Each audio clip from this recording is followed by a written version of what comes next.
बातमीपत्रामध्ये आता पाहणार आहोत सुपरफास्ट 100 बातम्या वेगवान स्वरूपात। सुरुवात करूयात। कोणतीही बदली आमदारांच्या शिफारसीने किंवा मंत्रालयात येऊन होणार नाही, ती गुणवत्तेनुसारच होईल असा इशारा महसूल मंत्री चंद्रशेखर बावनकुळे यांनी दिलाय। बावनकुळेंनी राज्यातील उपविभागीय अधिकारी, प्रांताधिकारी आणि तहसीलदारांची बैठक घेतली। यावेळी त्यांनी हे वक्तव्य केलं। शेतकऱ्यांच्या विरोधात वक्तव्य करून वादाला निमंत्रण देणारे कृषी मंत्री माणिकराव कोकाटे यांची उपमुख्यमंत्री तथा राष्ट्रवादीचे अध्यक्ष अजित पवार यांनी चांगलीच कान उघडणी केली आहे। यापुढे वादग्रस्त विधान करू नये असा सज्जड दमच त्यांना देण्यात आल्याचं सांगण्यात येतं। अजित पवारांनी आमदार अण्णा बनसोडेंना भर सभेत कानपिचक्या दिल्यात। पद मिळालंय तर पदाची गरिमा राखा, नागरिकांसाठी काम करा असा दम अजित पवार यांनी अण्णा बनसोडेंना भरलाय। नागपुरात 6 नवीन पोलीस ठाण्यांना मान्यता देण्यात आली आहे। निर्मिती प्रक्रिया वेगाने पूर्ण करा असे आदेश महसूल मंत्री चंद्रशेखर बावनकुळे यांनी दिलेत। वडोदा, बाजारगाव, मोहोपा, पाचगाव, नांद आणि कान्होली बारा या 6 ठिकाणी नवीन पोलीस ठाण्यांची उभारणी केली जाणार आहे। आमदार बापूसाहेब पठारे यांच्या चिरंजीवाच्या लग्न समारंभासाठी खराडी येथे जात असताना जयंत पाटलांनी मेट्रोने प्रवास केला। पुण्यातील वाहतूक कोंडीला कंटाळून जयंत पाटलांनी मेट्रोने प्रवास केल्याचं पाहायला मिळालं। तनिषा भिसे यांच्या मृत्यूप्रकरणी दीनानाथ रुग्णालयावर धर्मादाय आयुक्त कार्यालयाच्या अहवालात ठपका ठेवण्यात आलाय। स्त्रीरोग तज्ज्ञ डॉक्टर सुश्रुत घैसास यांना दोषी ठरवण्यात आलेलं आहे। यापूर्वीच्या आरोग्य विभागाच्या चौकशीत प्रथमदर्शनी घैसास यांना दोषी ठरवण्यात आलं होतं। दरम्यान या समित्यांचा अहवाल राज्य सरकारला सादर करण्यात आलाय। राज्यातील आरोग्य उपकेंद्र ते संदर्भ सेवा रुग्णालयापर्यंत असलेल्या विविध आरोग्य संस्थांचं बळकटीकरण करण्यासाठी विस्तृत प्रकल्प तयार करण्याचे निर्देश मुख्यमंत्री देवेंद्र फडणवीस यांनी दिले। हा प्रकल्प आशियाई विकास बँकेच्या सहकार्याने मिशन म्हणून राबवण्यात यावा अशा सूचना देखील त्यांनी प्रशासनाला दिल्या। जातनिहाय जनगणनेची आक्रमक मागणी करताना राहुल गांधींनी पंतप्रधान मोदींची आणि राष्ट्रीय स्वयंसेवक संघाची जोरदार खिल्ली उडवली। अमेरिकेच्या शुल्क आकारणीमुळे गंभीर आर्थिक संकट येणार असल्याचा इशारा देखील यावेळी राहुल गांधी यांनी दिला। कोकणमधील रत्नागिरी आणि सिंधुदुर्ग जिल्ह्यातील देवरहाटी जमिनी या शासकीय जमिनी असून त्या महसूल प्रशासनाच्या ताब्यात आहेत। अशा जमिनींचे प्रस्ताव तातडीने सादर करण्याचे निर्देश महसूल राज्यमंत्री योगेश कदम यांनी मंत्रालयात आयोजित आढावा बैठकीत दिले। मोजणी नसल्याने गुंठेवारी जागांची खरेदी विक्री होत नाही। त्यांची जागा आहे त्यांना पालिका बांधकाम परवाना देत नाही। ही बाब शहराच्या विकासात बाधा आणणारी असल्याने सोलापुरात गुंठेवारीला परवानगी देण्यात आली आहे। महसूल मंत्री चंद्रशेखर बावनकुळे यांनी या संदर्भातील आदेश जिल्हाधिकाऱ्यांना दिले। कर्जतमधून सुधाकर घारे यांनी राष्ट्रवादीमध्ये घरवापसी केली। यावेळी खासदार सुनील तटकरे आणि नरहरी झिरवळ यांच्या उपस्थितीमध्ये घारे यांनी त्यांच्या कार्यकर्त्यांसह शेकाप आणि मनसेच्या कार्यकर्त्यांनी देखील पक्षात प्रवेश केला। ज्यांनी पक्ष कार्यामध्ये कोणतीही मदत केली नाही अशा नेत्यांनी आराम करावा आणि ज्यांना कोणतीही जबाबदारी घ्यायची नाही त्यांनी निवृत्तीच स्वीकारावी असा कडक इशारा काँग्रेस अध्यक्ष मल्लिकार्जुन खरगे यांनी पक्षाच्या नेत्यांना दिलाय।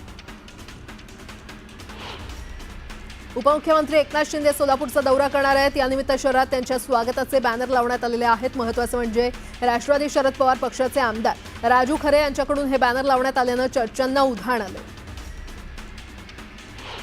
मुंबई, दिल्लीसह अनेक शहरांमध्ये मोठ्या प्रमाणात प्रदूषण आहे आणि त्यामुळे नागरिक हैराण आहेत। या पार्श्वभूमीवर आता सर्व सरकारी विभागांमध्ये इलेक्ट्रिक वाहनं घेण्यासाठीचा प्रस्ताव द्या असे आदेश सर्वोच्च न्यायालयाने केंद्र सरकारला दिले। रस्ते अपघातात उपचाराअभावी मोठ्या संख्येने जीव जातात। अशा परिस्थितीत रस्ते अपघातग्रस्तांना कॅशलेस वैद्यकीय उपचार देण्यासाठी योजना तयार करण्यात इतका विलंब का झाला? या प्रकरणी सर्वोच्च न्यायालयाने अशी प्रश्नांची सरबत्ती करत सर्वोच्च न्यायालयाने केंद्र सरकारला झापलं। धाराशिव ड्रग्ज प्रकरणात माझा मुलगा किंवा सख्खा भाऊ जरी असला तरी कारवाई करा, मला कुणाला वाचवायचं असतं तर मी लोकसभेत प्रश्न उपस्थितच केला नसता असं स्पष्टीकरण खासदार ओमराजे निंबाळकर यांनी दिले। धाराशिव जिल्ह्यामध्ये ड्रग्ज प्रकरणाची चर्चा जोरात सुरू आहे। अशात सोशल मीडियावर एक व्हिडिओ व्हायरल झालाय। यात शाळकरी मुलं चक्क भर बाजारात रस्त्याच्या कडेला बसून प्लास्टिकच्या पिशवीत व्हाईटनर नशा करताना दिसतायत। हा व्हिडिओ कळंब शहराचा असल्याची माहिती आहे। माहीम ते बांद्रा स्थानकादरम्यान पुलाचा गर्डर टाकण्यासाठी शुक्रवार आणि रविवारी रात्रकालीन ब्लॉक घेण्यात येणार आहे। ब्लॉक दरम्यान उपनगरीय लोकलसह मेल एक्सप्रेसच्या वाहतुकीमध्ये मोठे बदल करण्यात आलेत। दोन्ही दिवसांमध्ये सुमारे 334 लोकल सेवा रद्द करण्यात येणार आहे। अमेरिकन टॅरिफचा परिणाम उतरू लागताच भारतात सोनं आणि चांदीचे भाव पुन्हा वाढू लागले आहेत। ग्रॅम सोन्याचे भाव 1700 आणि चांदीचे भाव 700 रुपयांनी वाढले। वक्फ सुधारणा विधेयकाविरोधात धाराशिवमध्ये मुस्लिम समाज रस्त्यावर उतरलाय। धाराशिव शहरात आंदोलन करत कायद्याविरोधात आणि सरकारविरोधात जोरदार घोषणाबाजी करण्यात आली। अमरावतीच्या पंचवटी आणि राजकमल चौकात भर रस्त्यात रील करणाऱ्या दोघांनी अखेर माफी मागितली आहे। त्यांचा व्हिडिओ सोशल मीडियावर व्हायरल झाल्यानं दोघांविरोधात गाडगेनगर पोलीस स्टेशनमध्ये गुन्हा दाखल करण्यात आला। त्यानंतर त्यांनी माफी मागितली। तसंच इतरांनी असं कृत्य करू नये असं आवाहन देखील त्यांनी केलं। यवतमाळच्या पुसद इथे विद्युत वितरणासाठी वापरण्यात येणारे बहुतांश रोहित्र उघडे असल्याचे समोर आले। याद्वारे नागरिकांच्या जीवाशी खेळ सुरू असून रोहित्रांची दुरुस्ती करण्याची मागणी होते। रायगड वाहतूक शाखेनं वाहतुकीच्या नियमांचे उल्लंघन करणाऱ्यांवर कारवाईचा बडगा उगारला। एप्रिल 2024 पासून मार्च 2025 पर्यंत 1,31,887 वाहनांवर कारवाई करण्यात आली आहे। यावेळी चालकांना तब्बल 11,62,00,000 दंड आकारण्यात आला। छत्रपती संभाजीनगर महापालिकेच्या उत्पन्नाला मोठा आधार असलेल्या नगररचना विभागानं मागील आर्थिक वर्षात तब्बल 200 कोटींची कमाई केली, तर गुंठेवारी विभागानं 53 कोटी रुपये मिळवले। पुण्यात कात्रज भागात घरफोडी करणाऱ्या चोरट्यांना आंबेगाव पोलिसांनी अटक केली। या चोरट्यांकडून सोन्याचे दागिने, 4 लॅपटॉप, दुचाकी आणि रिक्षा असा 4,66,000 रुपयांचा माल जप्त केलाय।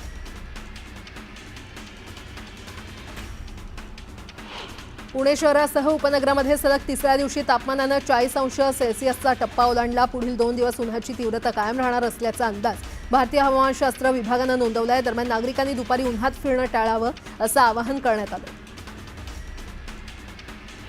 यवतमाळच्या आर्णी तालुक्यात वादळी वाऱ्यासह अवकाळी पावसानं हजेरी लावली। यामुळे पिकांचं नुकसान होण्याची भीती असल्यानं बळीराजा हवालदिल झालाय। वणी शहराची जीवनदायी म्हणून ओळख असलेल्या निरगुडा नदीची दयनीय अवस्था झाली आहे। नदीमध्ये कचऱ्याचे ढिगारे साचल्यानं पिण्याचं पाणी दूषित झालंय। सर्वत्र घाण पसरल्यानं नागरिकांचं आरोग्य धोक्यात आलं।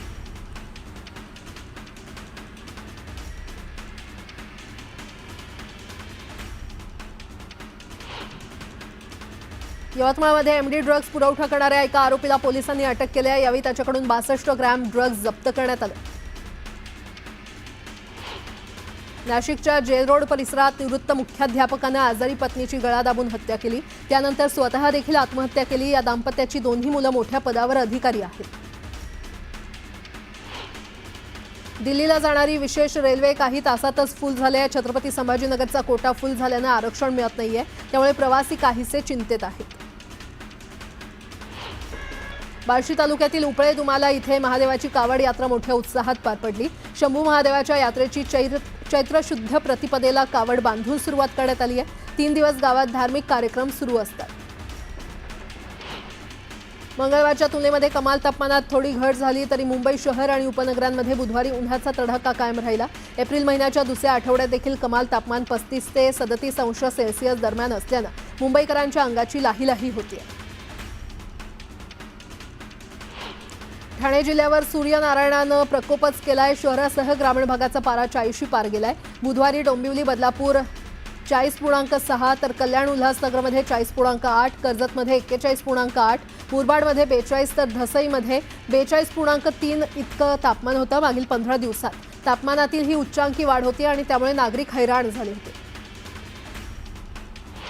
छत्रपती संभाजीनगरात गेल्या 5 दिवसांपासून शहर आणि परिसरात तापमान चांगलंच वाढलेलं आहे। चिखलठाणा वेधशाळेनं कमाल तापमान 42.6 अंश सेल्सिअस इतकं नोंदवलंय। यंदाच्या उन्हाळ्यातील हे सर्वोच्च तापमान आहे। पुणे शहरात गेल्या काही दिवसांपासून कमाल आणि किमान तापमानात सातत्यानं वाढ होते आहे। कमाल तापमान 41 अंश सेल्सिअस आणि किमान तापमान 26 अंश सेल्सिअसच्या आसपास स्थिरावलंय। पुढील काही दिवस कमाल आणि किमान तापमानामध्ये फारसा बदल होणार नसल्याची शक्यता हवामान खात्यानं वर्तवली आहे। उन्हाळ्यामध्ये काही विक्रेते स्वस्त किमतीत शरीराला हानिकारक ठरतील असे शीतपेय आणि बर्फ विकण्याचा प्रयत्न करतात। त्यामुळे एफडीए प्रशासन विभागानं याची दखल घेत अशा विक्रेत्यांना आपल्या रडारवर आणण्यास सुरुवात केली आहे। विशेष मोहीम सुरू करून नागरिकांच्या आरोग्याशी खेळणाऱ्यांना दणका देण्याच्या तयारीत पथक आहे। प्रभादेवी रेल्वे स्थानकावरील 125 वर्ष जुना पूल पाडण्यात येणार आहे। यात 2 जुन्या इमारतींचं निष्कासन करण्यात येणार आहे। या प्रकल्पात MMRDA 83 कुटुंबांचं पुनर्वसन केलं जाणार आहे। यासाठी अंदाजित 62.36 कोटी खर्च करण्यात येणार आहे।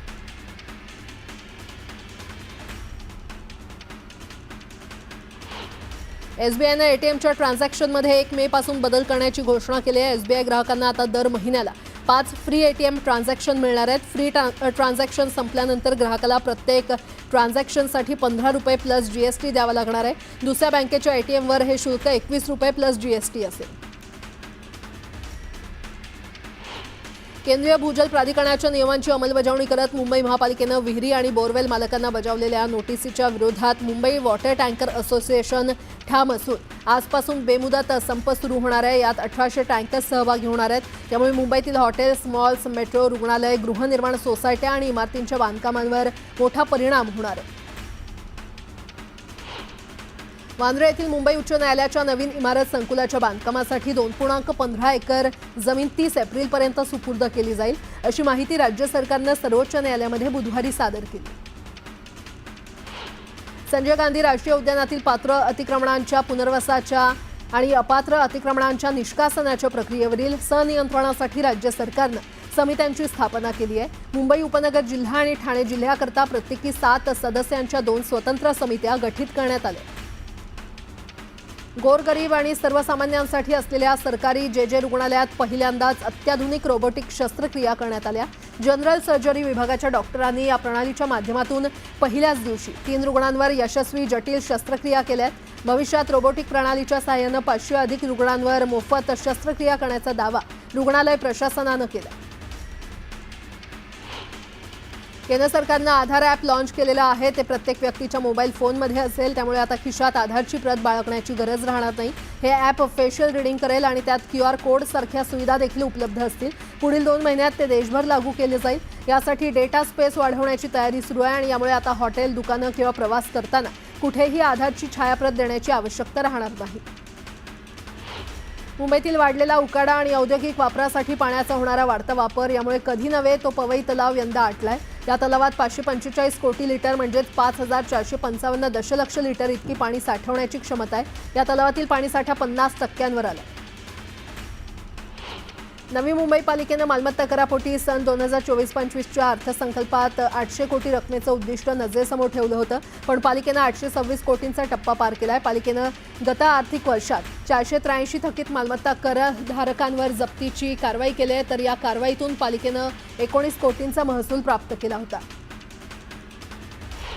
मार्च महिन्यात वाशी वाहतूक शाखेनं बेशिस्त वाहन चालकांविरोधात विशेष मोहीम राबवली होती. यात नियमांचं उल्लंघन करणाऱ्या 17,696 वाहनांवर 68,81,550 रुपये दंड ठोठावला.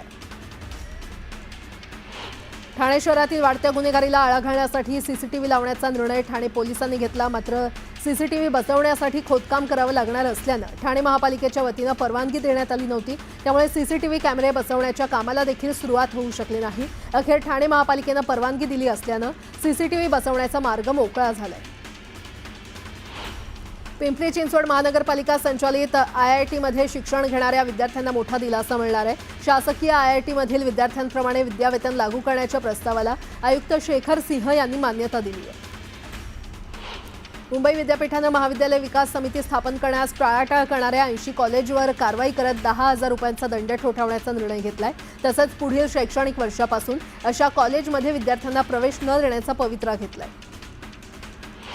ठाणे महापालिकेला पहिल्या टप्प्यात 115 कोटी रुपयांचं तर बुधवारी 98 कोटी रुपयांचं कर्ज प्राप्त झालं. पालिकेवरील दायित्व कमी करण्यासाठी आणखी 468 कोटींचं कर्ज मिळवण्यासाठी महापालिकेनं राज्य शासनाकडे पत्रव्यवहार केलाय.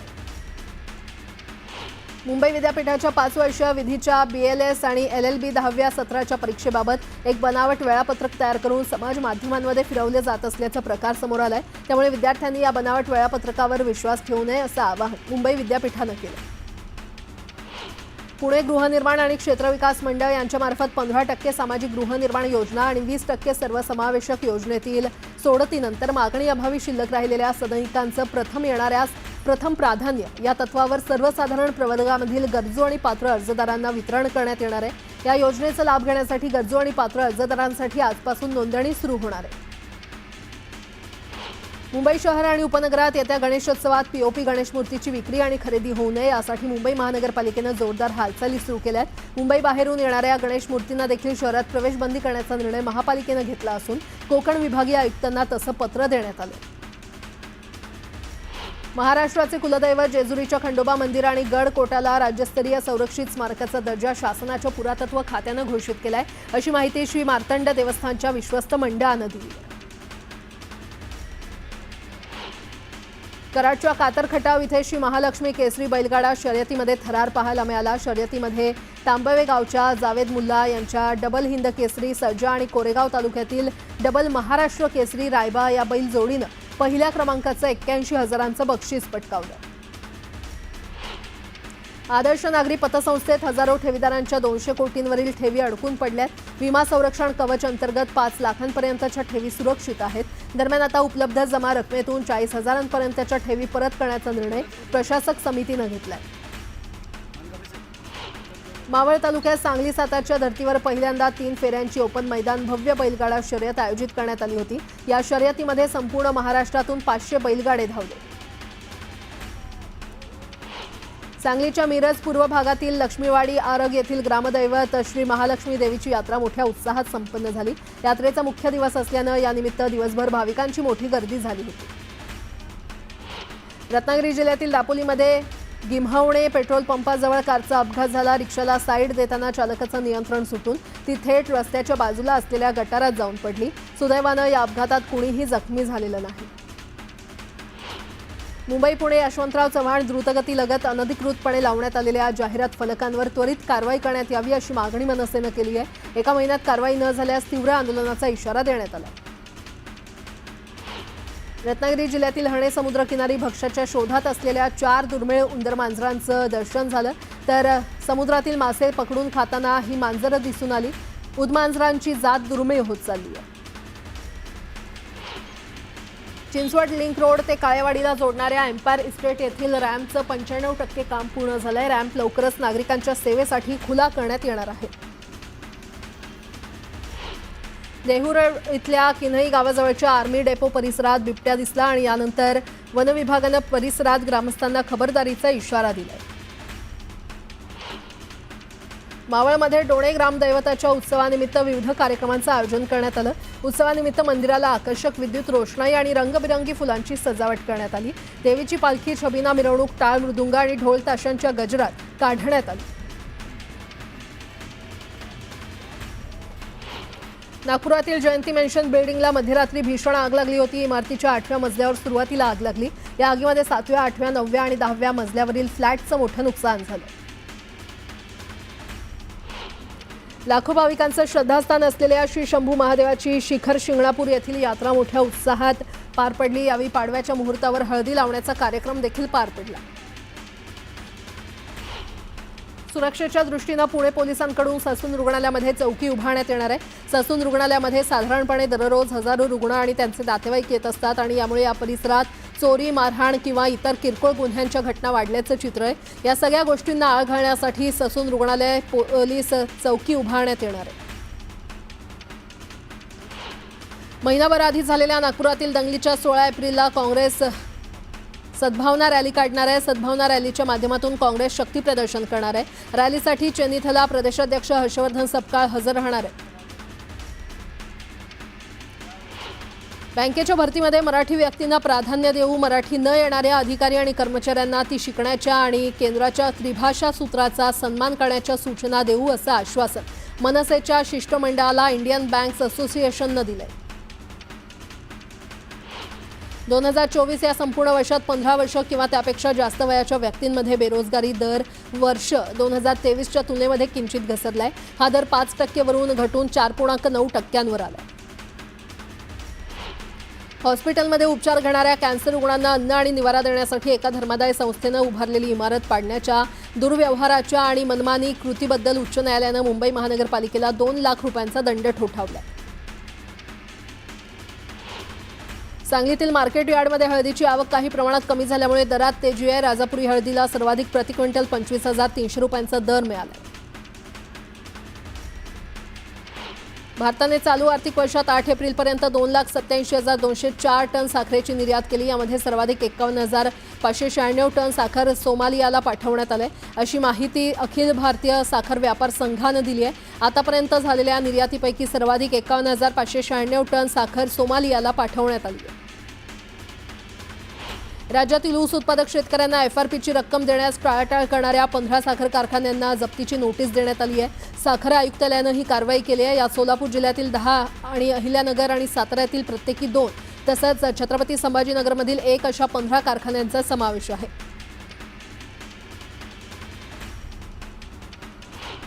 राज्यातील बाजार समितीमध्ये कांद्याची 2.25 लाख क्विंटलची आवक झाली। यात एकट्या नाशिक जिल्ह्यात उन्हाळ कांद्याची 1,11,000 क्विंटलची आवक झाली। यावेळी कांद्याला कमीत कमी 1100 रुपयांपासून 1,250 रुपयांपर्यंत दर मिळाला। हवामान बदलामुळे कोकणातील हापूसप्रमाणेच कर्नाटकातील आंब्याच्या लागवडीवर परिणाम झालाय। कर्नाटकातील आंब्याचा हंगाम महिनाभर उशिरा सुरू झाला असून दरवर्षीच्या तुलनेत यंदा उत्पादनात 50% घट झाली आहे। हवामान बदलामुळे मोहोर गळून आंब्याच्या उत्पादनात घट झाली आहे। आरबीआयनं नॅशनल पेमेंट्स कॉर्पोरेशन ऑफ इंडियाला यूपीआयद्वारे पर्सन टू पर्सन व्यवहारांची मर्यादा वाढवण्यास मंजुरी दिली आहे। आरबीआयच्या निर्णयामुळे यूपीआयद्वारे मोठ्या रकमेच्या व्यवहारांचा मार्ग मोकळा झाला आहे। बदलापुरात शाळेत घडलेल्या घटनेनंतर विद्यार्थ्यांच्या सुरक्षेसाठी सीसीटीव्ही यंत्रणा बसवण्यासाठी सुरक्षा रक्षकांची देखील नेमणूक करण्यात येते। याच अनुषंगाने ठाणे महापालिका प्रशासनाच्या 129 शाळांमध्ये 950 सीसीटीव्ही यंत्रणा बसवण्यात येणार आहेत। त्यासाठीची निविदा प्रक्रिया देखील राबवण्यात आली आहे। पुण्यातील महापालिकेच्या समान पाणी पुरवठा योजनेला 8 वर्ष झाली, मात्र अद्यापही या योजनेतील पाणी साठवण करणाऱ्या टाक्यांचं काम पूर्ण झालं नाहीये। विविध कारणांमुळे होणाऱ्या विलंबामुळे 3 वेळा मुदतवाढ देण्यात आली, तरीही 86 पैकी 66 पाण्याच्या टाक्या बांधून झाल्या। राज्यातील 10वी आणि 12वीच्या विद्यार्थ्यांचं सवलतीच्या क्रीडा गुणांचे अर्ज यंदा आपले सरकार या संकेतस्थळावरून भरण्यात आलेत। मात्र या अर्जासाठी शुल्क आकारणी करण्यात येते, त्यामुळे क्रीडा गुणांसाठी 2 स्वतंत्र शुल्कांचा भार विद्यार्थी, शाळा, महाविद्यालय आणि शिक्षकांवर पडतोय। पुरंदर आंतरराष्ट्रीय विमानतळासाठी करण्यात येणाऱ्या भूसंपादनासाठी बाधित शेतकऱ्यांबरोबर संवाद साधण्याची प्रक्रिया सुरू करण्यात आली आहे। येत्या 6 महिन्यात संपूर्ण भूसंपादन प्रक्रिया पूर्ण करण्यात येणार आहे, असा विश्वास जिल्हाधिकारी जितेंद्र डुडी यांनी बुधवारी व्यक्त केला। पुण्यात पदपथांवर लावण्यात आलेले आणि पादचाऱ्यांना अडथळा ठरणारे डीपी काढून टाकण्याचा आदेश उच्च न्यायालयानं दिला। या आदेशामुळे पालिकेची तारांबळ उडाली। पदपथांवरील डीपी काढून टाकल्यास ते बसवायचे कुठे, यासाठी पालिकेकडून जागेचा शोध सुरू आहे। खासगी अनुदानित शिक्षण संस्थांमधील शिपायांची पदभरती बंद केल्यानं राज्यातील खासगी संस्थांमधील तब्बल 25,000 जागा कायमच्या रद्द झाल्या आहेत, तर दुसरीकडे शिक्षकेतर कर्मचाऱ्यांच्या 6,000 जागा भरल्या जाणार असून त्यासंबंधीचा शासन निर्णय निघालाय। सावित्रीबाई फुले पुणे विद्यापीठातर्फे विद्यार्थ्यांना दिल्या जाणाऱ्या शिष्यवृत्ती योजनांचं स्वरूप बदलण्यात आलंय। आता त्याला अर्थसहाय्याचं स्वरूप देण्यात आलं असून एकूण 6 अर्थसहाय्य योजनांसाठी पदवीपूर्व आणि पदव्युत्तर पदवी स्तरावरील एकूण 3,000हून अधिक विद्यार्थ्यांची निवड करण्यात आली आहे। या विद्यार्थ्यांना योजनेनुसार 2 ते 18,000 रुपयांपर्यंतची रक्कम मिळणार आहे। पुण्यात एप्रिल 2024 ते मार्च 2025 या कालावधीमध्ये 70 माता मृत्यू झाले। त्यात महापालिका क्षेत्रातील रहिवासी 26 माता असून महापालिकेबाहेरील 25 तर इतर जिल्ह्यातील 19 माता आहेत। विशेष म्हणजे एकूण माता मृत्यूंपैकी 52 मृत्यू हे दारिद्र्य रेषेच्या वर असलेल्या कुटुंबातील आहेत।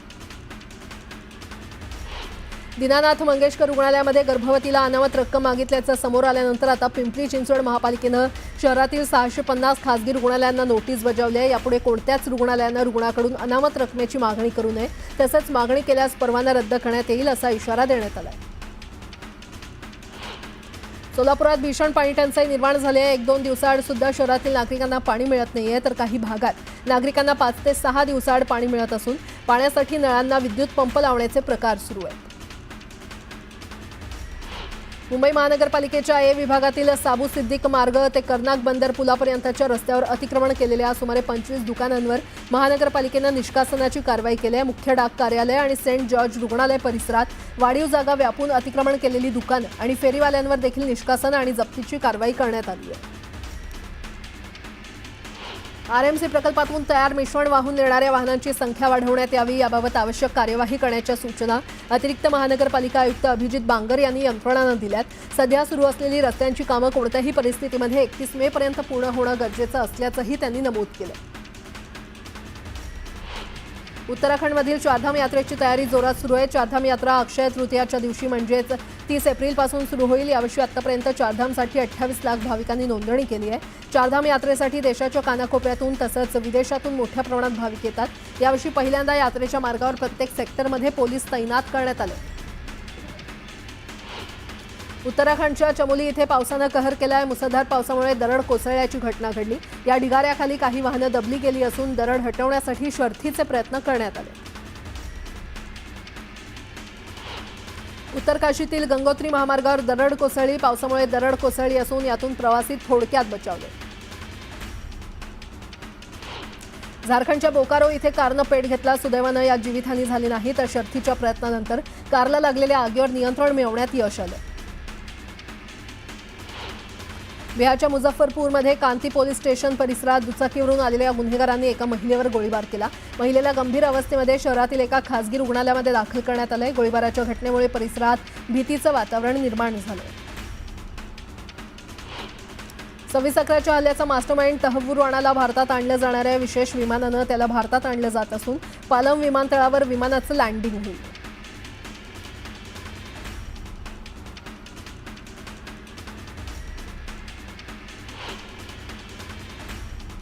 यूपीतील सीतापूरमध्ये हरिद्वारमध्ये एका रिक्षा चालकानं स्टंटबाजी केली असून त्याचा व्हिडिओ सोशल मीडियावर व्हायरल झालाय आणि यानंतर नियमांचं उल्लंघन केल्यानं पोलिसांनी या चालकाला दंड ठोठावला. यूपीतल्या सीतापूरमध्ये एका तरुणाचा बाईकवरून स्टंट करतानाचा व्हिडिओ व्हायरल झालाय. पोलिसांनी या प्रकरणाची दखल घेतली असून तरुणाचा शोध घेतला जातोय.